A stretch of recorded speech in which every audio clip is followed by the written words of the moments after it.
Hare Krishna, everyone. Thank you for joining this morning, Srimad Bhagavatam class, and hopefully some attentive japa later on. So this is going to be the last one on Canto 4, and next week we'll go to Canto 5, and we'll be talking about Rishabhadev and Jad Bharat. So some exciting pastimes. So I'm looking forward to that. So today it's the final one on the Prachetas now, and they get instructed by Narada Muni. And this happens actually a lot later. They come home, they have a son, and later on, Narada Muni appears and instructs them to what now they need to do. So the great saint Maitreya, he's telling Vidur that after that, the Prachetas lived at home for thousands of years.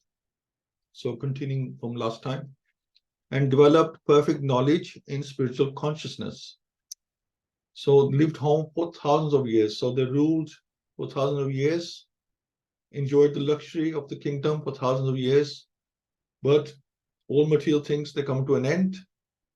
But at the same time, they have been perfecting their knowledge in spiritual consciousness as well. And now, at last, they remembered the blessings of the Supreme Personality of Godhead and left home. So now it's time for them to renounce, putting their wife in charge of a perfect son. The Prachetas went to the seashore in the west, where the great liberated sage Jajali was residing.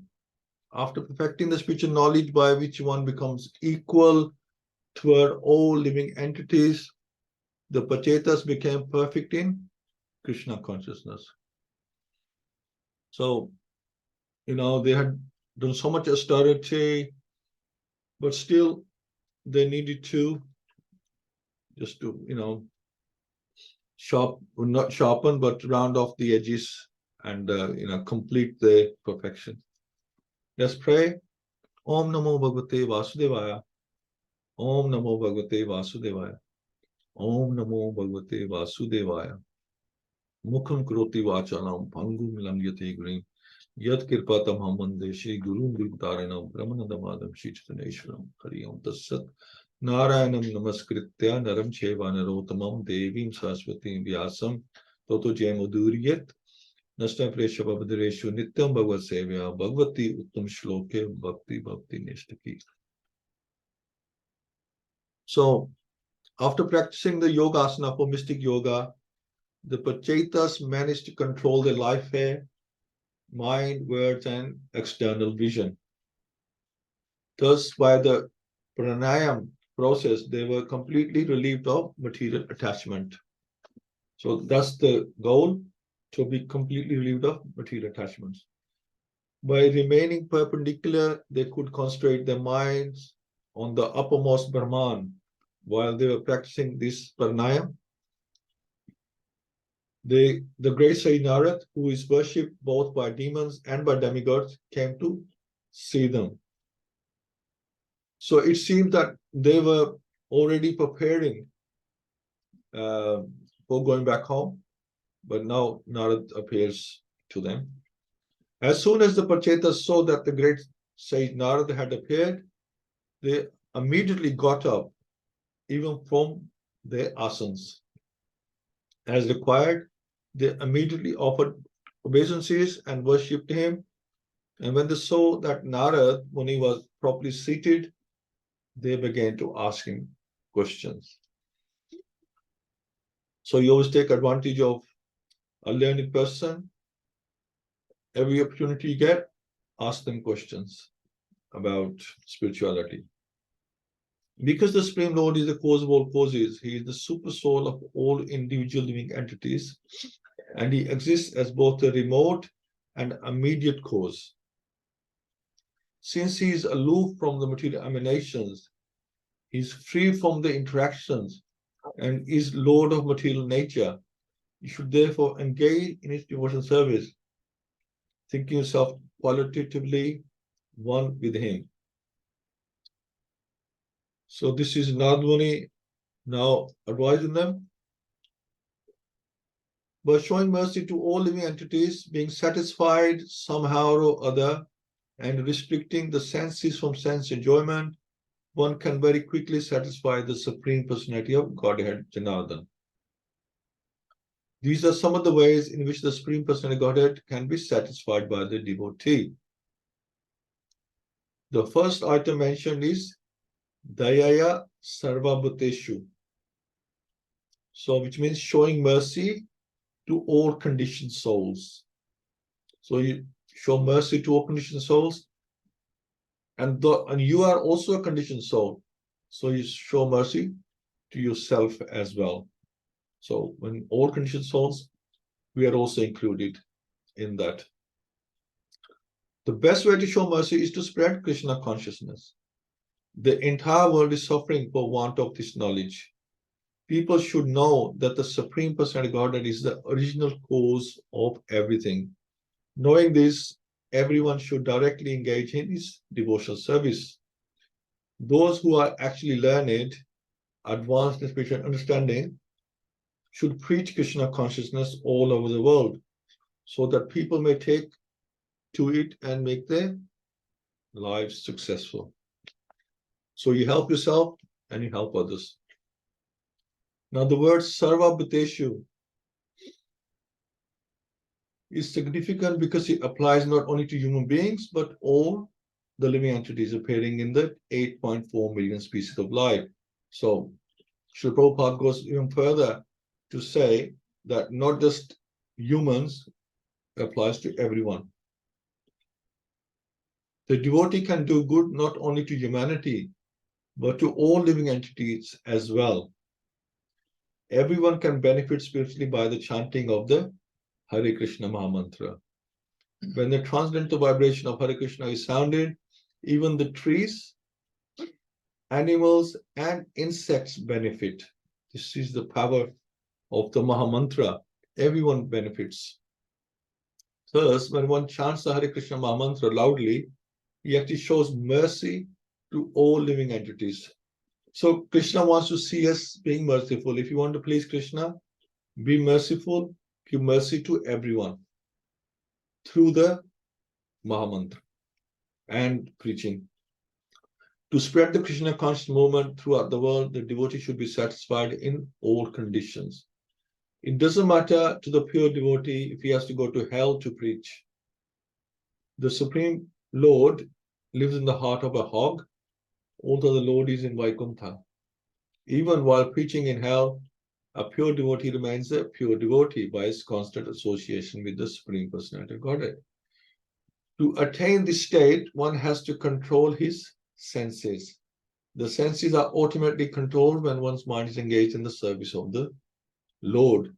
So this is the thing that Paramatma is in everyone, even the insects and the hogs, and he watches everyone's actions, whatever horrible actions they're doing. He witnesses everything, and so that's his mercy. He sees everything, and he always associates with us, no matter what body we take.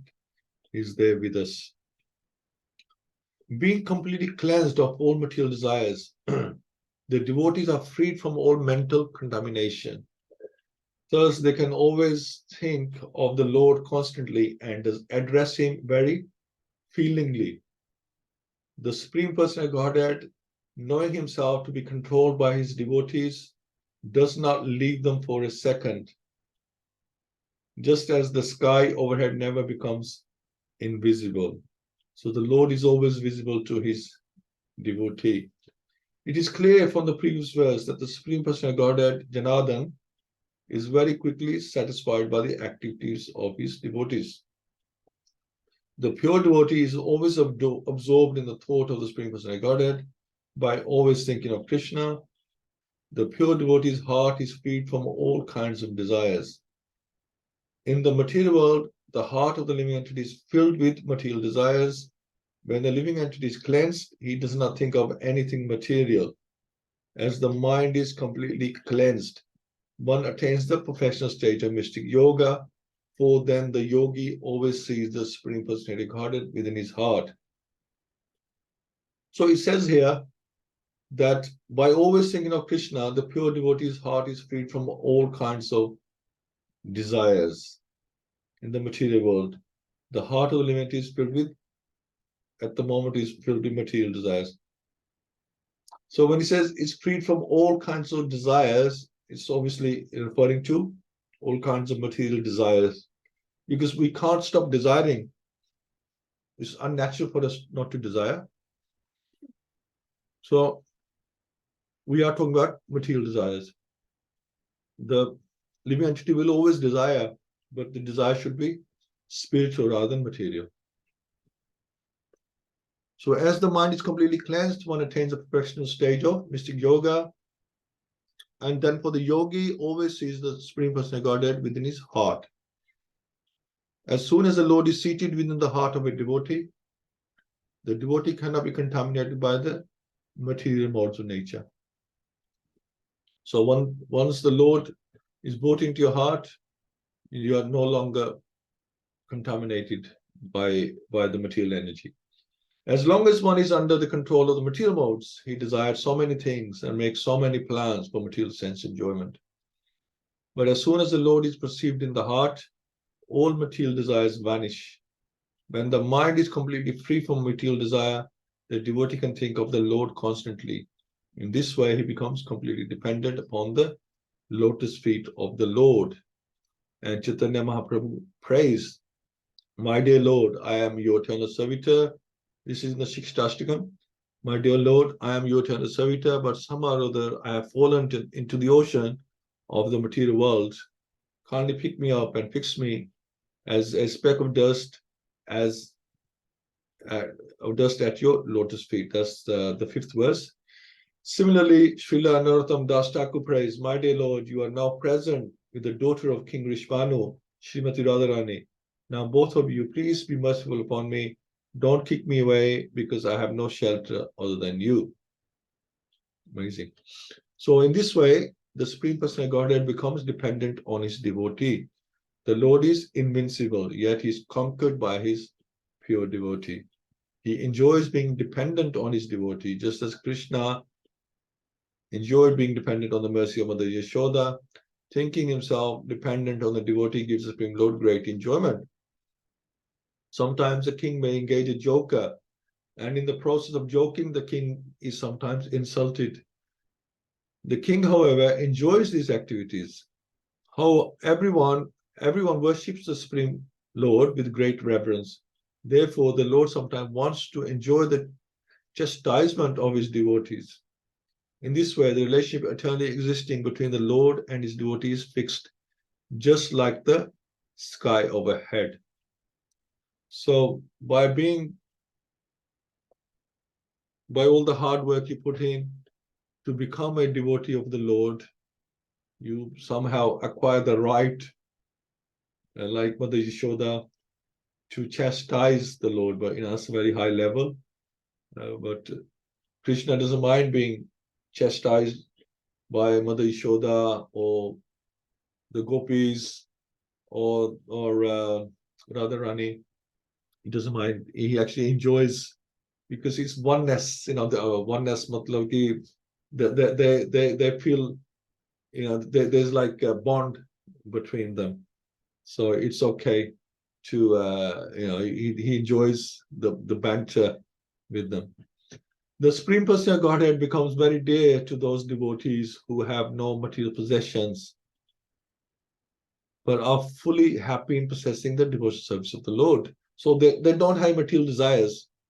They're happy just to possess the devotional service of the Lord. Indeed, the Lord relishes the devotional activities of such devotees. Those, because they don't have any desires to, they don't have any motivation for desires. They're not worshipping to gain any material thing. That's the idea here. Those who are puffed up with material education, wealth, aristocracy, and fruitive activity are very proud of possessing material things. and they often deride the devotees. Even if such people offer the Lord worship, the Lord never accepts them. The Supreme Personality of Godhead is dependent on his pure devotees. He does not even accept the offerings of those who are not devotees. A pure devotee is one who feels he does not possess anything material. A devotee is always happy in possessing the devotion service of the Lord. So they're attached to devotion service, they're not attached to anything material. Excuse me. Devotees may sometimes appear materially poor, but because they're spiritually advanced and enriched, they are most dear to the Supreme Personality of Godhead. Such devotees are free from attachment to family, society, friendship, children, and so on. They abandon affection for all these material possessions and are always happy in possessing the shelter of the lotus feet of the Lord. The Supreme Personality of Godhead understands the position of his devotee. If a person derides a pure devotee, he is never recognized by the Supreme Personality of Godhead. In other words, the Supreme Lord never excuses one who offends a pure devotee. So that's the first offense in the 10 offenses that we have. There are many examples of this in history. A great mystic yogi, the Durvasa Muni, offended a great devotee, Ambrish Maharaj. So we all know the pastime of that. The great sage Durvasa was to be chastised by the Sudarshan Chakra of the Lord. Even though the great mystic directly approached the Supreme Personality of Godhead, he was never excused. Those on the path of liberation should be very careful not to offend a pure devotee. Although the Supreme Personality of Godhead is never self-sufficient, he becomes dependent on his devotees. He does not care for the goddess of fortune, nor for the kings and demigods who are after the favors of the goddess of fortune. Where is that person who is actually grateful and will not worship the personality of Godhead? Lakshmi, the goddess of fortune, is worshipped by the materialistic men, including big kings and demigods in heaven. Lakshmi, however, is always after the Supreme Personality of Godhead, even though he does not require her service.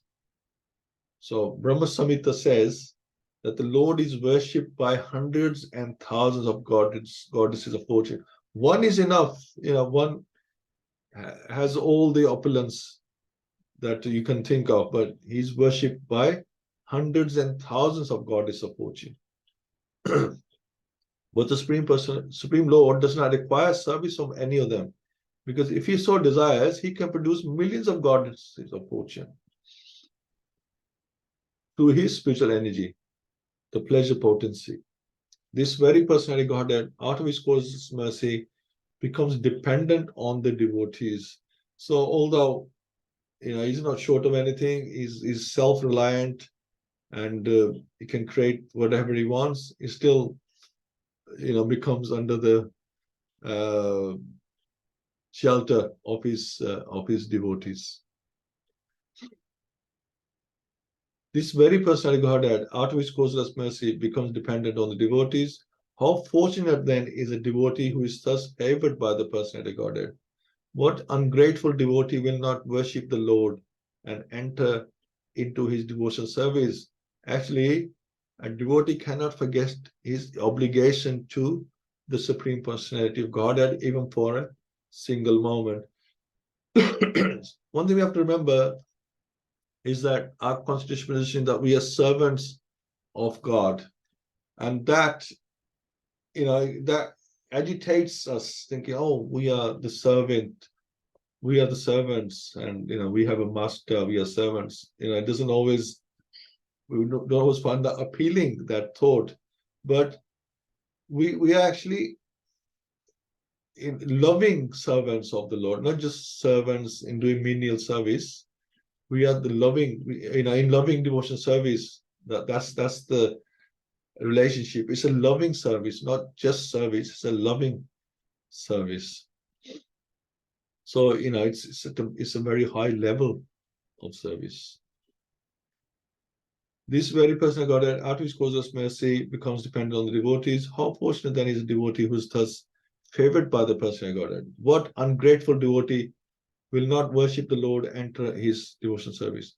Actually, a devotee cannot forget his obligation to the Supreme Personal Godhead, even for a single moment. So Srila Vishwanath Chakravarti Thakur says, both the Supreme Lord and his devotee are ras gana, full of transcendental humor.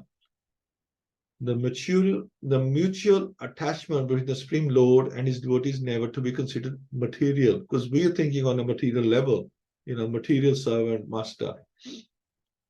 It always exists as a transcendental fact.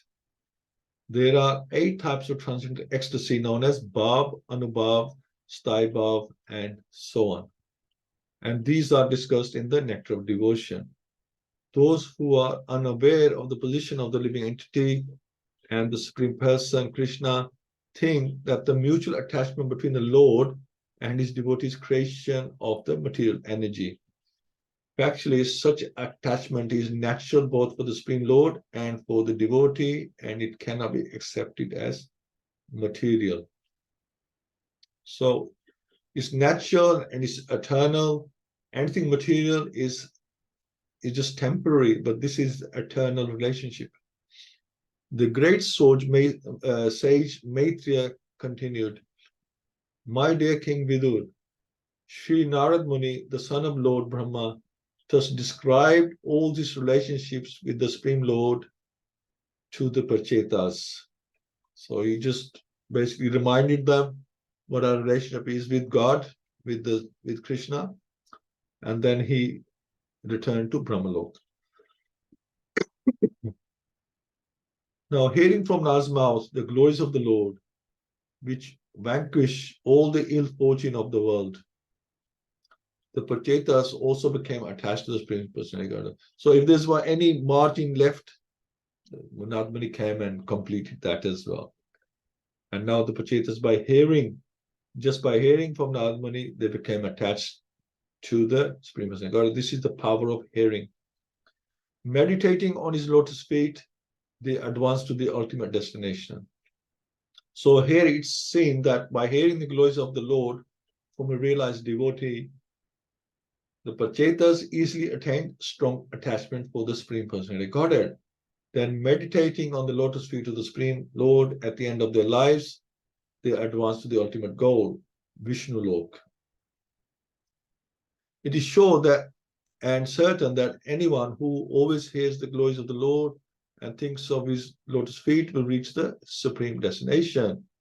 As Krishna says, Bhagavad-Gita 1865, Man manabhav mad bhakto madhyaji mam namaskru mam aveshasi satyamte pratijane pirosi me. Always think of me, become my devotee, worship me, offer your homage unto me, thus you will come to me without fail. I promise you this because you are my very dear friend. So this is a promise by the Lord Krishna. When he promises to his devotee, he never fails. He is Achyuta. He's never failing. He always keeps his promises. So it's just that simple in the Kali Yuga, just that simple. Just always think of me, become my devotee, and give your homage to me. You will come to me. It's really that easy, but we find it very difficult to do even that. But yeah, so Narad Muni has reminded them that look, remember Krishna and remember your relationship with him and how glorious he is and how merciful he is.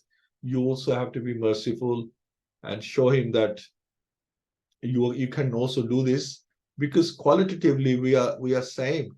Quantitatively we are different. Qualitatively we are same as Krishna. So we can do this as well. But we just have to pull ourselves from the material energy that tries to control us. So thank you all so much for joining. Thank you, Hina Mataji, Jai Prabhu, Praveen Mataji, Prem Prakash Prabhu, Sarvashriya Mataji, and Radharani, for some reason. Okay, at the below at one, because no listening. It's fine. Okay. That's fine. You didn't make that post. Okay, now you're there. Okay. So let's see what everyone thinks of this last class from the Canto 4. And Jai Prabhu has put some points today. Thank you, Jai Prabhu. By showing mercy to all living entities, by always being satisfied, and by restricting the senses from sense enjoyment, one can very quickly satisfy the Lord.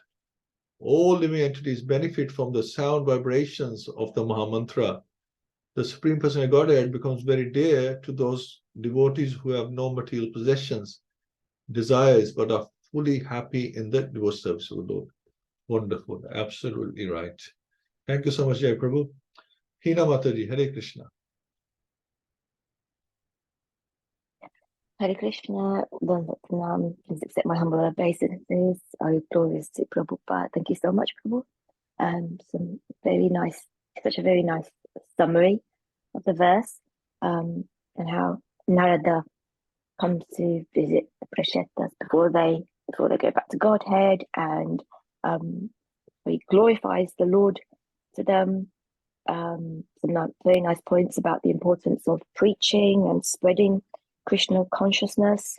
Made me think about I think a lecture that I heard about Live to Give by Geshava Maharaj. Making that your prime objective in life is not just to try to help ourselves, but to also try and help other people with the key messages of these teachings, and spread the glories of Krishna.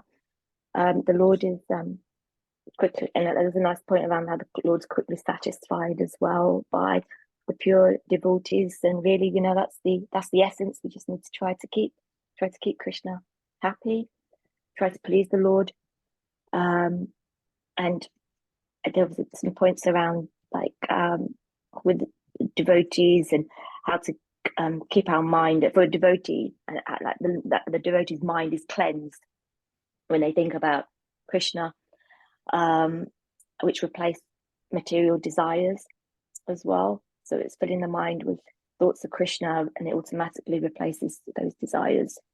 So there's definitely a teaching there around key takeaway about trying to spiritualize our desires, thinking about the Lord during the day, serving Him, chanting, reading, listening, seeking His shelter, and not thinking ourselves that we're the doer. And like you mentioned, it's such a simple thing, but so difficult to actually do sometimes in practice. So that for me was the key takeaway from today's verse, just like the importance of remembering Him and making Him the center of your life. Thank you, Hari Bol. Thank you, Mataji. Absolutely. That's like that's pure devotion service, when we are doing things that are favorable to Krishna, and we're actually practicing. Like you say, day to day, minute to minute, all our activities. We are sort of centralizing Krishna in all our activities, and the mood has to be there. Yeah, the right mood has to be there, and Krishna starts seeing that you're serious, and he becomes pleased. Because most of the time we try to please ourselves, it is very difficult, but we have to track back, bring ourselves back in pleasing the Lord. We just have to remind ourselves again and again, come on, you can do this, and your idea is to really, if you want to go back home, then keep association of Krishna all day long. If you can, just always try and do things that think, I'll do things this way, Krishna will be happy. Whether you're in business or you're working, you think, you try to do the right thing. If something is, whether it's your, how you behave with people, or what kind of things you're thinking about. You think, will Krishna be happy if I did this way or this way? Anything, just connect everything in your moment to moment with Krishna. That's the best we can do. I try and do that, when I can. I try not to hurt people, not to say anything wrong. It can be helped. Sometimes people can force you to, to react. It can't be helped. Then they think, Krishna, I'm sorry. I'll, reset. Let's try again. You don't need to beat yourself over it. that is also, we talk about showing mercy to all living entities. So be merciful to yourself. Don't beat yourself up. Things, we have 4 defects. One of them, which is we commit mistakes. So mistakes happen. Just move on. Not to keep beating yourself up over things. Happens. Just move on. Trying to learn from it. We should learn from these, these cricket teams and these football teams. That they mess up the games, cricket or football, and then they turn around and say, "Yeah, we have learned a lot from this game, and now it's time to move on. We'll do." And then next time they'll probably do the same thing, and then say the same thing. But what else can you do? You can't keep beating yourself up. Just say, "Yeah, we have learned a lesson, and we're going to try and do better, and we should try and do better." Thank you so much, Mataji. Hare Krishna. Praveen Mataji, Hare Krishna. Hare Krishna, Prabhuji. Dandavat Pranam. Thank you so much. Again, it's very nice to hear how we can get closer to Krishna. We have to remember our constitutional position. We are the eternal servants of the Lord. And we have to engage ourselves in the loving devotional service. And just remembering the shloka we learned in Bhakti Shastri, Sarvopadi Vinirmuktam Tat Paritvaina Nirmalam Vishikesha Vishikena Sevanam Bhakti Uchite. So when we engage ourselves, all the senses in the devotional service, the senses are purified and we are free from the material designation. And then that's how we can capture Krishna in our heart and be free, not affected by the modes of nature. And in one class, Prabhuji, he was talking about like we all suffer from fear, lamentations, and he very nicely gave an example. We should be in fear of losing out on Krishna consciousness to attain Krishna. And he gave an example that if we are going to miss our train, a sari shop or something will not attract us. So that's how we have to think, we don't want to lose out. And then we can free ourselves from sense gratification. So if we live in that fear, and then the lamentation should be like losing out association of devotees. So I thought it was very, very nice. And, because he said like fear is very strong emotion. And if we understand that and use it in Krishna consciousness, we can attain Krishna. Yeah, and very nice points. We have to be free from all the material desires and only have spiritual desires. And it does really help you.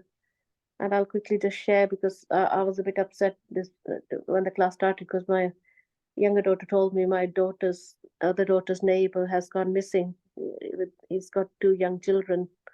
So my mind was just thinking about the family, how I can help them, because with Krishna consciousness, you get the strength.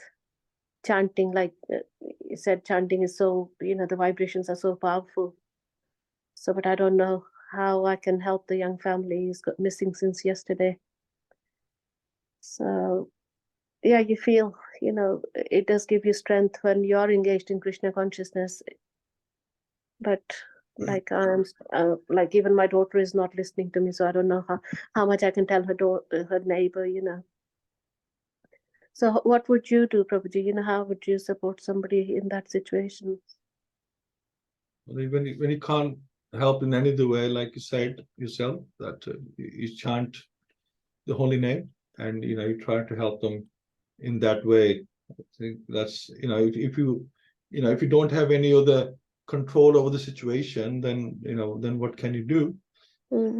Best to just ask the Lord to be merciful and chant the holy name. Yeah, it's only like last weekend my daughter came and I told her, tell them to meditate on the holy name, and she said, no, I'm not telling them, I'm not saying this. I said, well, you should help somebody because he was diagnosed with like polar disease or something. So I said it will help him. He will be able to sleep if he's chanting and So yeah, thank you, Prabhuji. Hare Krishna.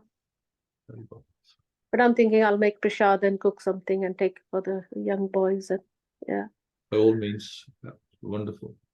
Thank you, and thank you for I like your what you mentioned about you can even use your You can use everything, Krishna consciousness, fear, hankering, lamentation, greed, anger, everything can be used in Krishna's service. And, when you spiritualize it, then it becomes beautiful, doesn't it? Yeah.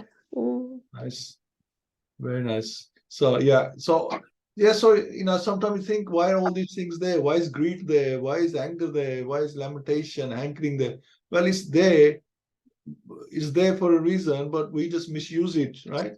Though these tools are there, we just use them in the wrong places, and Yes. and then we think there's something wrong.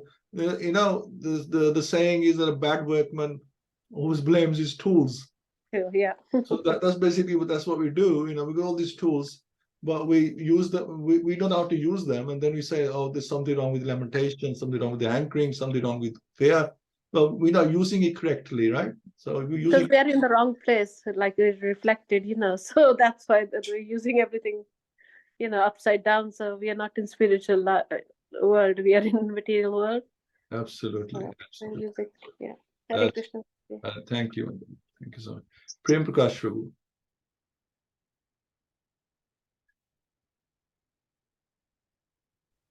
Well, Hare Krishna. Thank you, Shanti. I was trying to understand that somehow the concentration was not there today, really. But one thing which I was able to relate very much is that uh, uh, that this, I mean, the pure devotees actually becomes desire. The only desire is to serve the Supreme Personality of Godhead, and because of that, the Supreme Personality of Godhead, also Krishna, leaves um, all his opulences basically, and just leaves surrenders, not surrenders, but actually start depending on their devotees completely, like Yashoda Mata, and he actually accepts chastisement from his pure devotees, and that's wonderful. And if we actually try to relate practically to our personal life as well, we see that our deities are all the way as Supreme Personality of Godhead, but they totally depend on us, basically, saying that they can do anything they want to, but they would still actually wait for us to actually bathe them, to offer them bhoga, to put them to sleep. So that's a mercy is beyond. I mean, that's a direct mercy we can perceive that what's happening in our life, that the deities are non-different. Archa Vigraha is non-different to the Supreme Personality of God, and it is said that uh, Krishna receives services through his Archa Vigraha. So they are non-different to Krishna in sense. But uh, to demonstrate how to surrender, basically, he actually surrenders himself to his devotees, and we don't realize it. We don't realize what's happening around. But if you think about it, it's a big thing. So how to serve our deity very well with our loving mood, that's very important. And sometimes we actually have grudges and all those things. That's fine because that's part of a relationship. But it's also very important whenever possible to see our deities as Krishna directly and serve him. Understand that how he demonstrating that he is totally depending on the devotees to do everything, and that's wonderful. Hare Krishna. Yeah, thank you so much, Prabhu. Absolutely. And when you worship Krishna, you're worshiping everything. His deities, his devotees, paraphernalia, his incarnations, on the altar. We have Nrsingadev, we have the devotees, we have the acharyas, right? And we have Balram, we have Jagannath, there's so many. So it's all Krishna, and and we connect with him through that. Thank you, Prabhu. Thank you so much. Suresh Mataji, Hare Krishna. Hare Krishna, everybody. Hare Krishna. Mataji.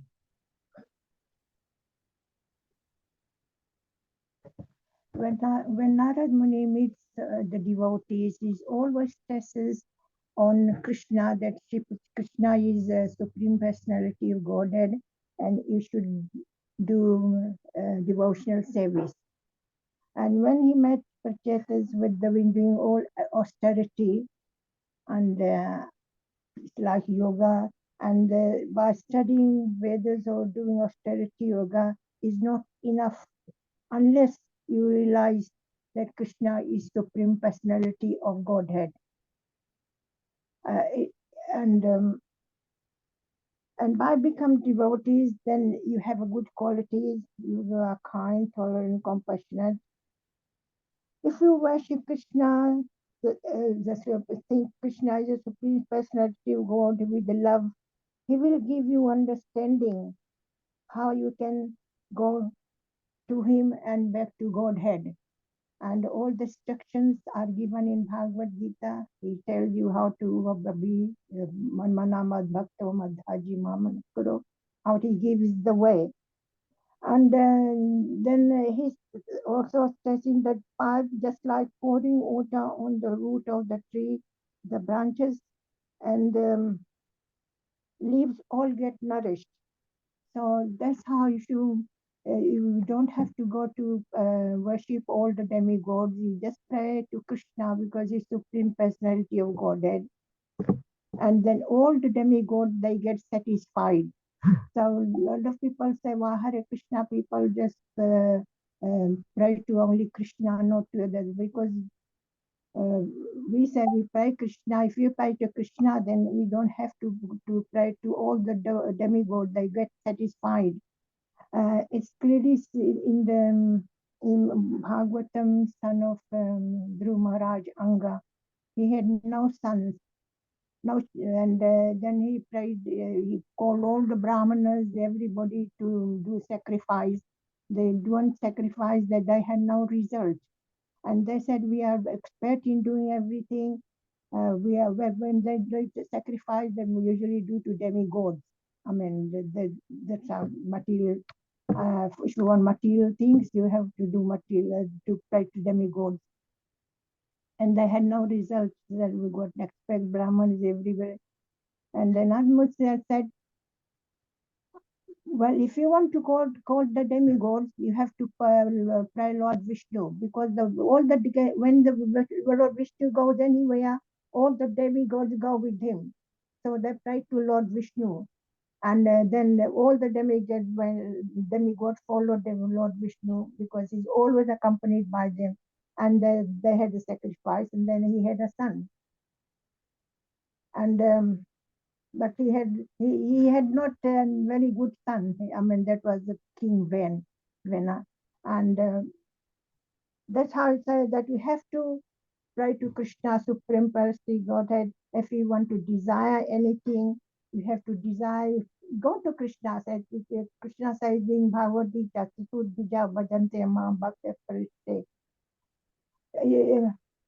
never mind if you want material thing, but still you go to Krishna, better than coming to the demigod, because that's what Narada Muni is stressing everywhere, that Krishna is our only goal. And if you want to get away from this material world, you must have to pray Krishna. That's the material thing. And then when you have desires, the old desires, everything, have not material desires for to worship Krishna, to do the devotional service.